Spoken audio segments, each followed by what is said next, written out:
आज ऐतिहासिक दिन है जब छत्तीसगढ़ ही नहीं पूरा देश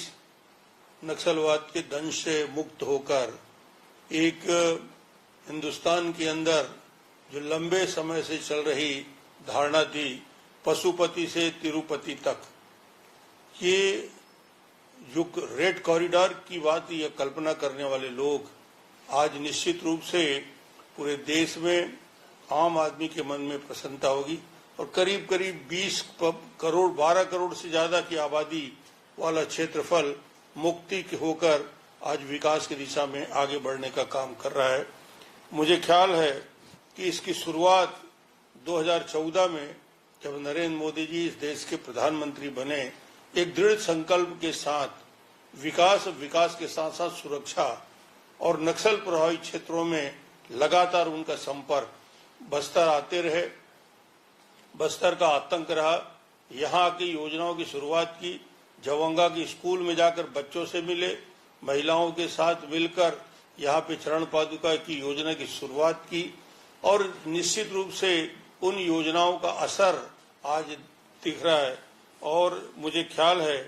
कि 24 अगस्त 2024 को माननीय देश के हमारे गृह मंत्री अमित शाह जी ने इस बात की घोषणा सार्वजनिक रूप से की थी कि 31 मार्च 2026 तक प्रदेश और देश नक्सल हिंसा से मुक्त होगा। और आज उसी बात की घोषणा पूरे देश के सामने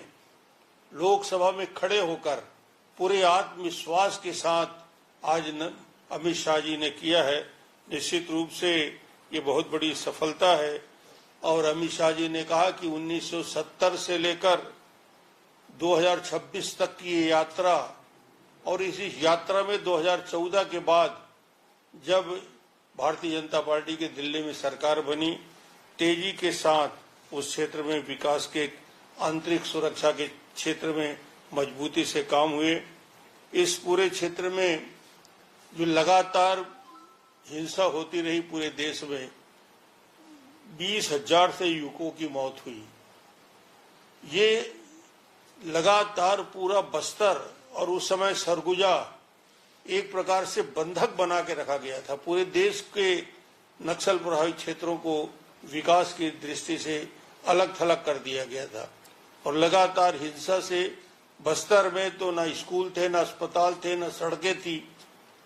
एक प्रकार से मुझे ख्याल है जब मैं मुख्यमंत्री था, आज भी मैं याद करता हूं कि थाने लूटे जाते थे। मानपुर का थाना लूटा गया, छुरिया के थाने के लूटने की कोशिश हुई, थाने के साथ साथ स्कूल को ब्लास्ट किया जाता था, पूरे स्कूल ध्वस्त हो गए और पूरे सड़कों को बारूदी सुरंग बिछाकर विकास के मार्ग का अवरुद्ध करने का काम किया। मुझे लगता है कि आज पूरा बस्तर और पूरे छत्तीसगढ़ और पूरा देश